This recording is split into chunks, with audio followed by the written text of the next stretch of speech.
I'm half on screen, just so you know. Move over. I can't. It's like the chairs. I'm leaning into it. All right, I'm gonna See? just leany. This is me out. I'm leaning in. Leany Leanerson. Hello Disney family and welcome back to my channel. Today my brother is here and he is actually visiting from Michigan, and we got to talking about some changes that we would like to see at Walt Disney World. Improvements. Reimagined spaces. Yes, reimagined spaces. That's a nice way of putting it. I think the biggest thing we were talking about is reimagining Liberty Square and turning it into Halloweentown. No, so we were talking a lot about how in Disneyland they will take certain rides and thematically change them. Yeah. For different seasons. Yeah. And the one that, for example, when they turn the Haunted Mansion into a kind of Nightmare Before Christmas style, and we were thinking, oh, well, that's really, really cool.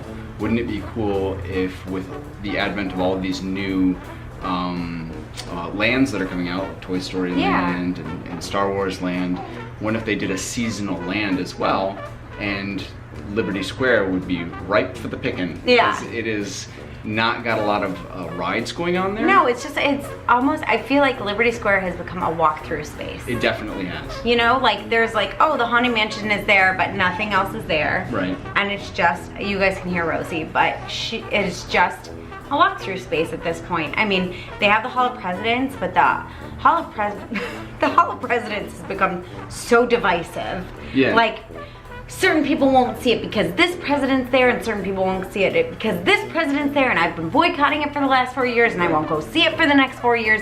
Certain people won't see it as well because it's demonstrably boring. It's a place that has a lot of kind of restaurants. It's a nice historical period place, but I don't think it has a lot of zhuzh to it. So it would be cool if during that period, from August 17th until January 7th, exactly, that they maybe kind of transform it into kind of Halloweentown. So we've got some ideas, Disney, so listen up.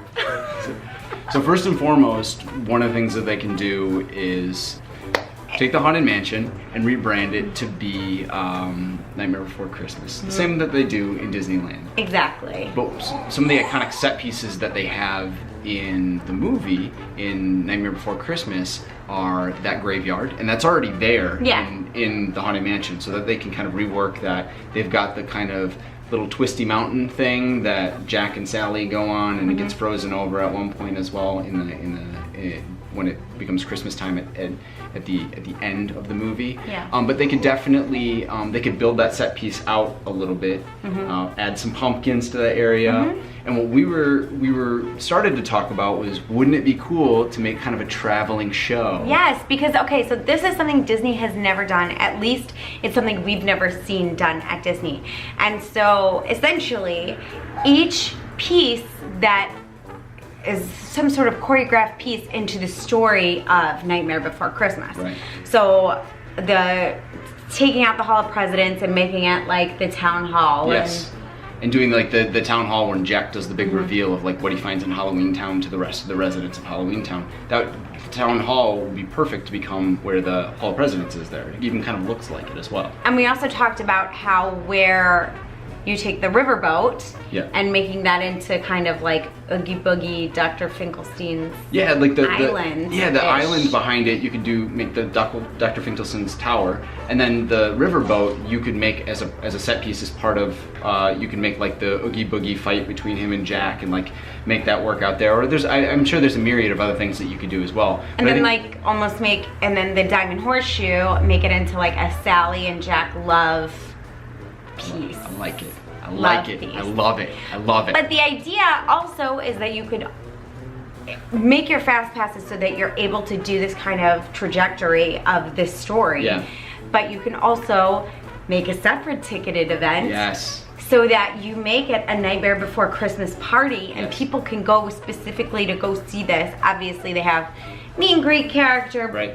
But you map it out so that you can see the entire story of Nightmare Before Christmas in this via shows, attractions, meet and greets, and Want to get next level with it? All right, this is gonna get next level with it. All right, so because it's sort of a traveling set piece type of thing, like a Shakespeare in the Park, where there's just sort of different pieces where people kind of walk around, and then another scene will pop up, another scene will pop up. You could have the residents of Halloweentown commingling with people in the park, and then all of a sudden they kind of congeal to an area, and then they act out the next scene. Like very Shakespeare in the Park, where they're just sort of like people are walking, and then all of a sudden they just sort of organically and you can do this very easily with timing, and like the next show starts here, and it's a 1 hour show of like attractions, and so that's what we're thinking, and that's what that's what we think should happen. I agree, and I like the idea of potentially doing it as a separate ticketed event, like they do with the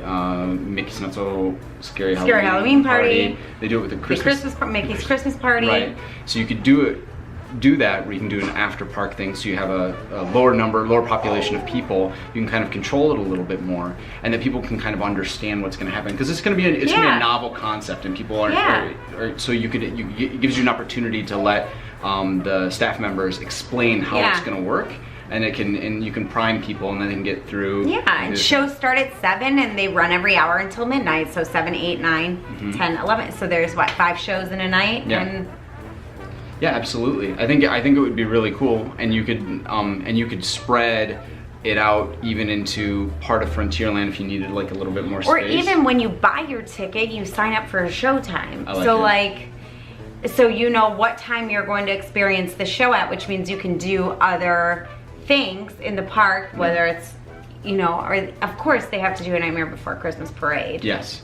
Yeah, right? Oh, absolutely, absolutely. One of the great things I think about Nightmare Before Christmas is there are a lot of the musical portions of it lend itself to a lot of these things. So for example, the opening sequence where they're all singing "This Is Halloween," and you could just kind of be introduced to each of the characters. It's like it lends itself to a parade. I mean, easily. It's easily a parade. Easily, and I feel like, and maybe the parade is, how do you make the parade correspond with the storytelling? It's almost like it's a separate entity. And what I was gonna say was, the parade could actually be on the front end before all the show starts. So like 6 o'clock, this parade starts, because that's it's like the very first song in the musical or the show. Yes.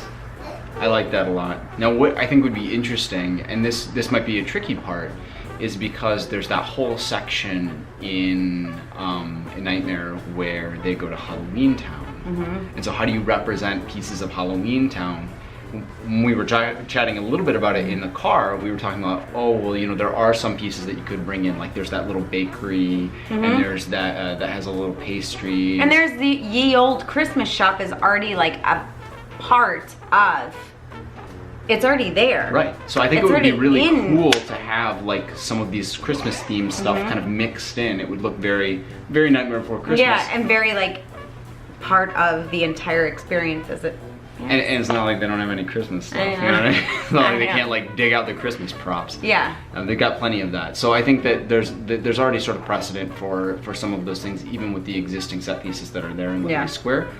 And I think that it would bring a lot of traffic to a part of Magic Kingdom, certainly. It doesn't have anything. And even if you don't do this special ticketed event, I think you can still have those like pieces. Yeah. You can still have the transformation of some of the shows, or some of you just won't have like everything. I think it would just be cool to theme some of it like that, and then allow some of the Halloweentown residents to come out, like the little werewolf guy, and like some of the other ones that maybe are children friendly. Like have it there. Yes. But if you want to like truly experience it, and you want like this basically mapped out live movie version right in front of you, you buy the separate ticket. I think they need to do it, because if you're not going to make a musical, Disney, listen up. If you're not going to make a musical, and this is just ripe for musical. I mean, the truth is like,